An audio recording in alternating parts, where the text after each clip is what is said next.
Hello friends, welcome to the GS lack study. आज मेरी request है आपसे, आप प्लीज़ मेरे चैनल को सब्सक्राइब करके चैनल को ग्रोथ करने में हेल्प करें, वीडियो को लाइक ज़रूर करें। तो स्टार्ट करते हैं। आज हमारा पार्ट 2 है गुप्तोत्तर काल से, जिसके अंतर्गत हम पल्लव और चालुक्य के बारे में अध्ययन करेंगे। तो स्टार्ट करते हैं। सबसे पहले आप ये जान लीजिए, ये जो पल्लव चालुक्य थे, इनका शासनकाल दक्षिण भारत में था और पूर्व भारत में पल्लव का शासन था, जिसके लिए मैं पी लिख देती हूँ, और पश्चिम दक्षिण भारत में चालुक्यों का शासन था। तो स्टार्ट करते हैं। दक्षिण भारत के पूर्वी क्षेत्र में, जैसा कि मैंने बताया, पल्लव राज्य की स्थापना थी और दक्षिण पश्चिम में चालुक्य का शासन था। ये बात आपके दिमाग में बैठ गई। अब एग्जाम में आएगा तो आप आराम से क्लियरली टिक कर सकते हैं, चाहे प्रीटी में आए चाहे मेंस में आए, आप लिख सकते हैं। तो सबसे पहले चालुक्य के बारे में पढ़ लेते हैं। तो मैंने बताया चालुक्य का शासन किधर था, दक्षिण पश्चिम में, और इधर पूर्व में पल्लव का। तो चालुक्य वंश का सबसे महान शासक का एक ही नाम था। जो महान शासक थे उनका नाम था पुलकेशिन द्वितीय, ठीक है। और इनकी जानकारी हमें मिलती है ऐहोल अभिलेख से। सबसे महान शासक चालुक्य वंश का पुलकेशिन द्वितीय। और दूसरा इम्पोर्टेंट पॉइंट है, इसकी जानकारी मिलती है ऐहोल अभिलेख से, ठीक है। और ये जो हमारे पुलकेशिन द्वितीय हैं, जैसा कि मैंने आपको फर्स्ट चैप्टर में जो भी गुप्तोत्तर काल से रिलेटेड है, इसका पार्ट 1 हर्षवर्धन के बारे में बताया है, जिसमें वर्धनवंश हर्षवर्धन के बारे में।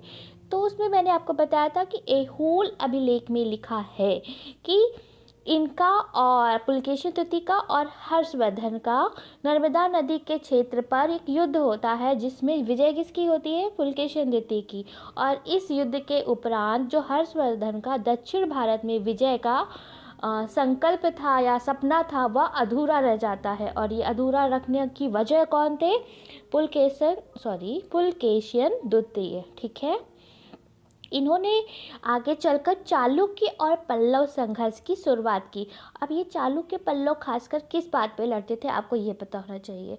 तो जो दक्षिण भारत में कृष्णा गोदावरी का क्षेत्र है, ये इस क्षेत्र पे अपने अधिकार को जमाने के लिए आपस में लड़ा करते थे। और बाद में पल्लव चालुक्य के स्थान पर चालुक्य और चोल के संघर्ष प्रारंभ हो गए थे। वो हम नेक्स्ट चैप्टर में पढ़ेंगे, इसके पार्ट 3 में, ठीक है। और ये जो थे पुलकेशिन, इन्होंने पल्लव शासक महेंद्र वर्मन को भी पराजित किया था, ठीक है। पुलकेशिन द्वितीय के दरबार में ही 641 ईस्वी में ह्वेनसांग आया था, चीनी यात्री जो था ह्वेनसांग आया था इन्हीं के शासनकाल में। तो इम्पॉर्टेंट हो गया। पुलकेशिन द्वितीय के बाद कौन से शासक बनते हैं, इनके नाम पढ़ लीजिए आप, विक्रमादित्य और कीर्तिवर्मन द्वितीय, जो कि अच्छे शासक थे।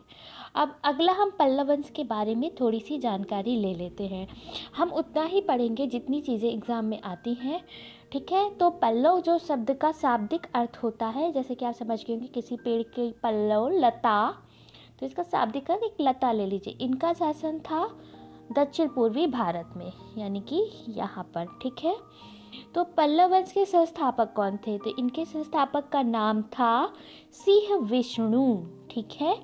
और ये वैष्णव मतानुयायी थे, यानी ये वैष्णव धर्म में विश्वास करते थे। यानी कि पल्लवकालीन समाज में यहाँ पर वैष्णव धर्म का बोलबाला था पल्लव समय में, ठीक है। और अभी हम पल्लव पढ़ रहे हैं। और इसी समय जो ये शिव विष्णु के मतानुयायी किसके थे, वैष्णव शिव विष्णु जो इसके संस्थापक थे, उसी के समय मामल्लपुरम में वाराह मंदिर का निर्माण हुआ। अब किसके शासनकाल में वाराह मंदिर का निर्माण होता है, ये इम्पॉर्टेंट है, एग्जाम में आता है। ये पल्लवकालीन मंदिर है और ये शिव विष्णु के शासन, जो कि पल्लव वंश के संस्थापक थे, के शासनकाल में होता है। और इस वंश के अन्य शक्तिशाली शासक है महेंद्र वर्मन, जिन्होंने पुलकेशिन द्वितीय से युद्ध किया था, मैंने आपको बताया अभी थोड़ी देर पहले। नरसिंह वर्मन प्रथम, जिन्होंने पुलकेशिन द्वितीय को पराजित किया। अब देखिए, महेंद्र वर्मन तो पुलकेशिन से हार जाते हैं, लेकिन जो नरसिंह वर्मन प्रथम है, इन्होंने पुलकेशिन को हराया था, जो चालुक्यों के राजा थे, ठीक है। और इन्होंने पुलकेशिन द्वितीय को जब हराया नरसिंह वर्मन ने, इन्होंने एक उपाधि, प्राचीन काल में ना राजा लोग उपाधियाँ बहुत ग्रहण करते थे अपनी विजय के उपरांत, तो उन्होंने भी, नरसिंह वर्मन ने एक उपाधि ग्रहण की थी जिसका नाम था वातापी कोड। तो एग्जाम में पूछ लेता है वातापी कोड क्या है, तो एक बस उपाधि और कुछ नहीं है, ठीक है, जो कि पल्लव शासक नरसिंह वर्मन प्रथम रख लेते हैं। अब पल्लव कालीन वास्तुकला पूछ लेते हैं। वास्तुकला के दृष्टि से ये लोग काफ़ी इन्होंने विकसित वास्तुकला की थी। अब हम पढ़ लेते हैं क्या है इस बारे में। तो पल्लव काल से पहले भारत में क्या थी, एक कंदरा कला थी। कंदरा हो गया मतलब गुफा। काष्ठ कला थी, तो काष्ठ कला क्या हो गया, जो लकड़ी से बनाई जाती है, ठीक है। तो इन्होंने ना इसके स्थान पे, कंदरा कला या काष्ठ कला के स्थान पे चट्टान काट कर मंदिर बनाने की परंपरा का प्रारंभ किया, यानी चट्टान कट करके इन्होंने मंदिर बनाए, ठीक है। और इन्होंने कई शैली में मंदिर बनाए हैं, जो अध्ययन कर लेते हैं।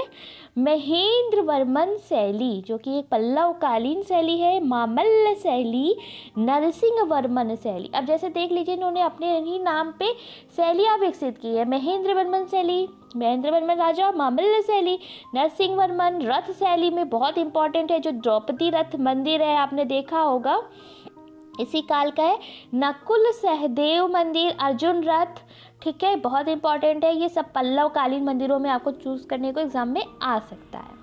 रासिंग शैली में इन्होंने शोर मंदिर, ईश्वर मंदिर, मुकुंद मंदिर और नंदी वर्मन शैली का निर्माण किया। पल्लव वास्तुकला के हमें उदाहरण मिलते हैं महाबलीपुरम में, पुडुकोई में, कांचीपुरम में और तंजौर में। यानी कि पल्लव वास्तुकला के अगर आपको देखनी है तो आप महाबलीपुरम, पुडुकोई, कांचीपुरम, तंजौर जाइए। अब चालुक्य की भी वास्तुकला पढ़ लेते हैं भाई, जब पल्लव की पढ़ी है तो भाई। चालुक्य धार्मिक मामलों में सहिष्णु थे और इन्होंने ना जैन धर्म को स्थान दिया था, जैन धर्म को संरक्षण दिया था। और इन्होंने एक ना बहुत इंपॉर्टेंट हो गया, इन्होंने एक नई शैली बनाई थी जिसका नाम था वेसर शैली, ठीक है।